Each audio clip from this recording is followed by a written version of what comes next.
welcome to Finance Sister. This is my channel where we talk about everything related to money and having a balanced lifestyle. So before we go any further, please don't forget to subscribe, like this video. So for many of us right now, we are stuck inside our houses, trying to be as productive as possible, or maybe just trying to get through this difficult season of being in a crisis. So I wanted to give a few ways that you could help clean up your finances during a crisis that will help save you money, but also just make you more prepared for any financial things that you have coming in the future. Going through and having even just a few of these things checked off can definitely help you have financial relief and definitely stress relief in terms of what your finances look like, are your documents in order, things like that.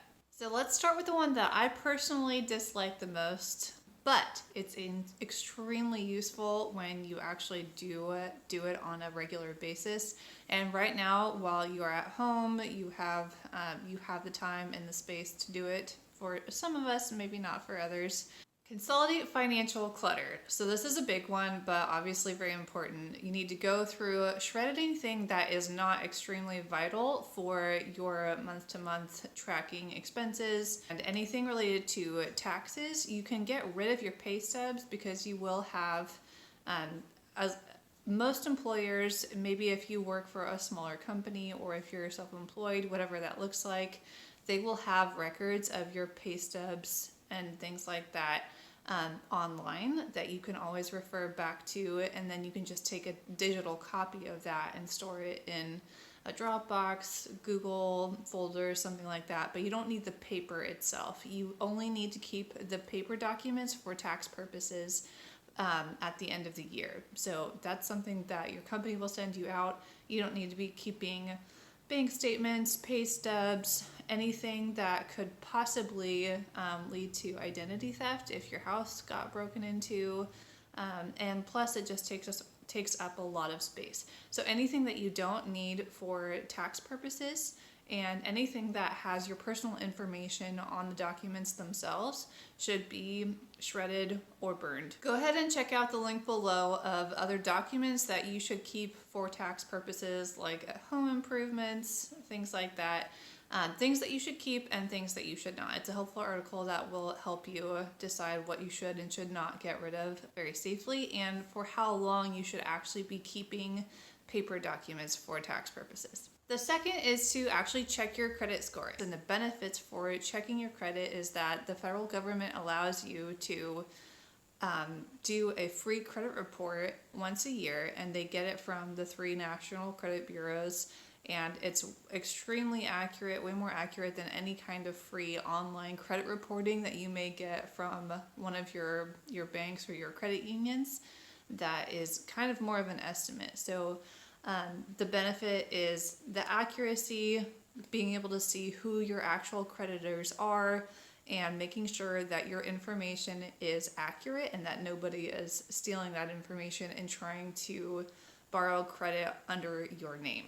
Once you've actually pulled your credit, you've got that free credit reporting, which I will link to if I didn't already say that, to a link below where you can go and access that, or the phone number for where you can call in. Now could be a great time if you do have some money set aside to call your creditor and ask for a lower interest rate. This could be especially for your credit cards, but also think of in terms of your utility payments, cable, TV, Wi-Fi.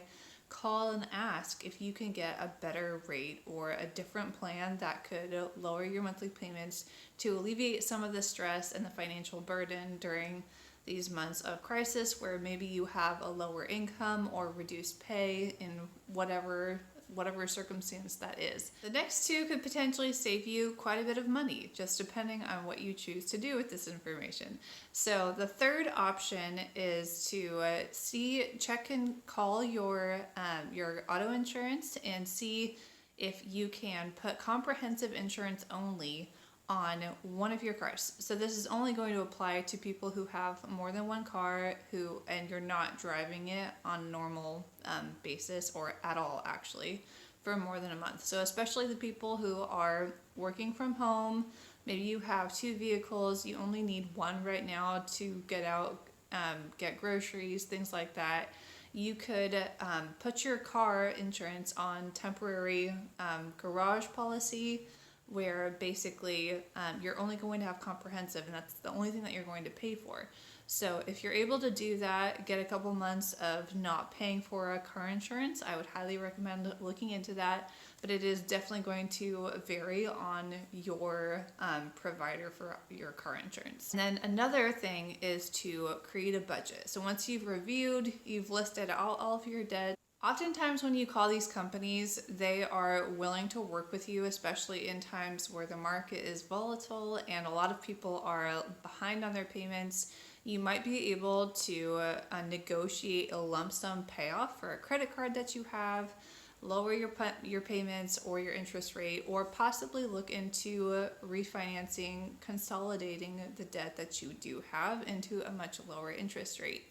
So those are options, but definitely look into creating a full budget, and a few great apps to use for creating your budget if you haven't already is I have a spreadsheet that I use that I will link below to track all of our income and expenses, and it itemizes everything out.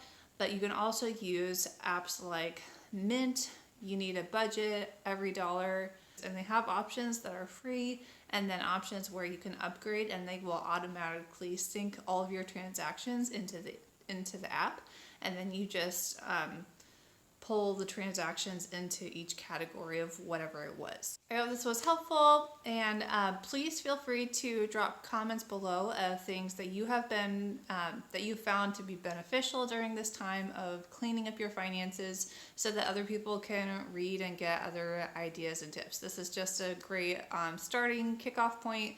Definitely not a comprehensive list of all the things that you could do to get yourself into a better financial place for future times.